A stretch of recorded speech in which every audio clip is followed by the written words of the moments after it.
Here, the very first one is Columbus. I don't know who the next one is, probably Magellan or somebody like that. And what you see is another growth curve that shows the total number of these things going up and eventually tailing off toward a steady state. What this growth curve predicts is that down in this area that there were 13 or so explorations that were unsuccessful. So growth curves can be used for lots of things.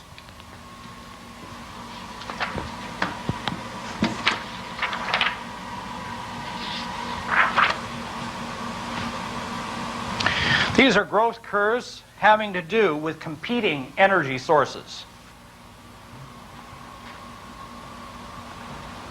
This shows the rise, the eventual peaking out about 1900 or a little bit after of coal, and then its continued decline.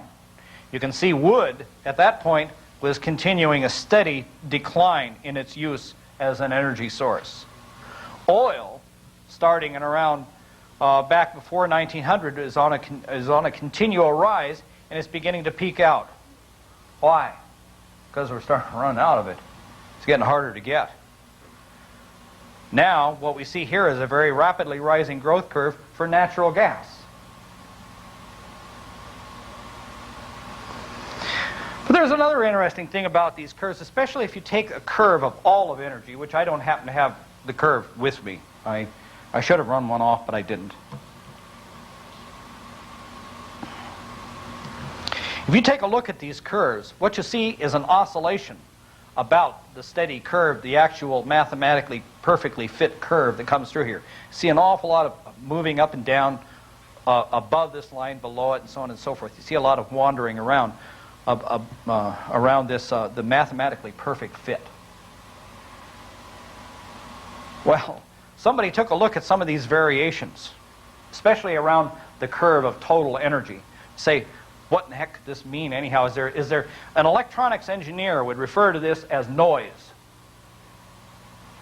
To him is so much static in the signal, something to be gotten rid of.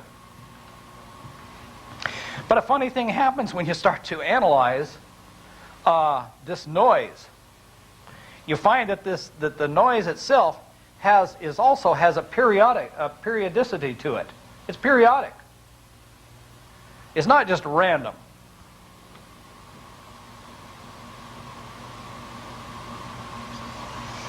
What they have found is that the ups and downs, the places where this curve goes over, above, up, and down on the actual on the curve, say, of total energy, has a period of about 56 years.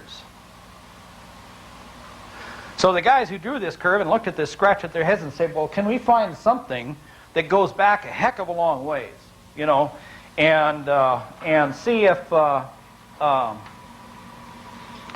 and so if we can pin down that period. And here's what they found. Let me see, what is this one here? This is the United Kingdom's wholesale price index. And they've been maintaining records of that since around the before 1600. Like I said, these guys will keep track of the money. If nothing else, they'll keep track of the money. You can bet on that. And what we find is, this thing here is about a 25-year moving average, so that it smooths out all the bumps and everything that would be in this thing all the time. And again, what you find here is a 56-year cycle of variations. So, turns out that there's a whole lot of things that correlate to that. In other words, what you've got here is a boom-bust cycle.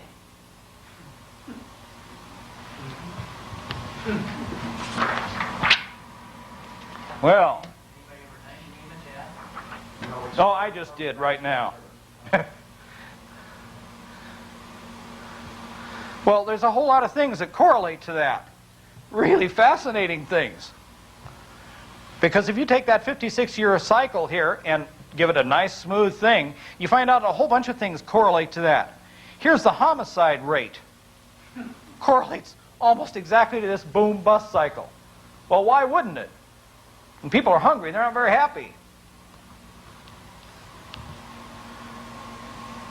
And here you have the type of murder weapons themselves that are actually used in murders. The ratio of knives to guns. I suppose that when they're really poor down here, well, let me see here.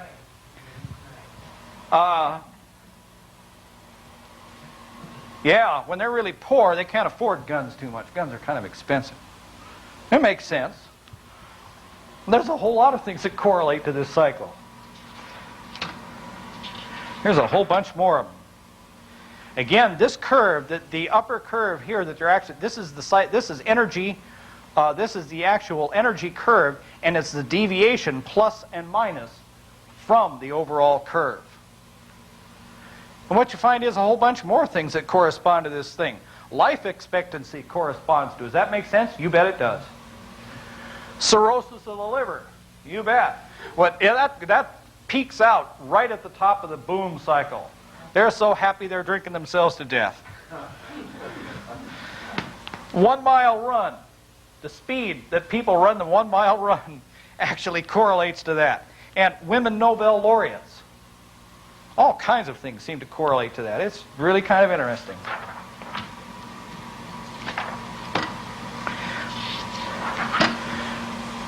Well, here's another one. Now, what happens when the government decides that they are going to tell the society to do something, and they decide they're going to interfere with a natural process? In this particular case, this has to do with oil. The U.S. in around the early 60s and 70s, so on and so forth, decided that it was too dangerous for the U.S. to be importing large amounts of oil to run its social system. And what they wanted to do was to restrict the total amount of imports actually coming into the country so that we would rely on our own energy sources, because they felt it was dangerous for us to be relying for our energy on foreign sources. So what they did was to pass all kinds of rules and regulations to make it tough to import oil. Of course, what kind of went unmentioned here was that this is also really great for the domestic oil industry. Well, about 1970, it became just impossible to maintain this anymore. They couldn't do it anymore. So what happened was they took the regulations off, and boy, what happened was it took off like a rocket. So then what you have is almost a direct jump function here, followed by a settling curve. Now, this particular growth curve that was put in here it's not mathematically fit to this thing, but it certainly could be. And it was the guy who drew this simply just drew it in here. But there's no reason why you couldn't put a growth curve in there. He simply didn't do it. And I figured I'd better say that.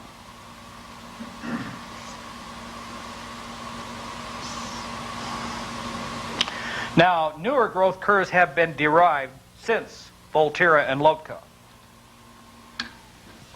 In about 1941, the Pearl curve was derived, which was designed specifically for technology situations.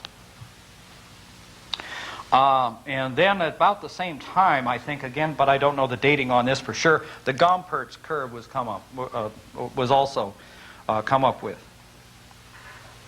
Now, at this point, it's necessary for me, for the sake of completeness, and to prevent anybody else who might hear what it is that I have to say here from taking this stuff that I'm pointing out here and running in the wrong direction with it. So to do that, I'm just going to have to say a little bit about some of the math involved in some of this. The branch of mathematics that actually works with growth curves and derives them, so on and so forth, is a branch of statistics that is called regression analysis. Now, regression analysis essentially means taking a set of data the way that you've seen it here and then fitting a curve to it, mathematically. The problem with regression analysis is that it is the one branch of statistics that has been more misused than any other branch of statistics. Why? Because it might even be possible, for instance, to actually draw a curve showing a relationship between the winds in May in Los Angeles and the rate of teenage cigarette smoking in North Dakota. Is there any connection between those two? Not a one. But the math doesn't know that. And if you can come up with a set of data points, you can fit a curve to it. Does that mean that there's any connection between these two things?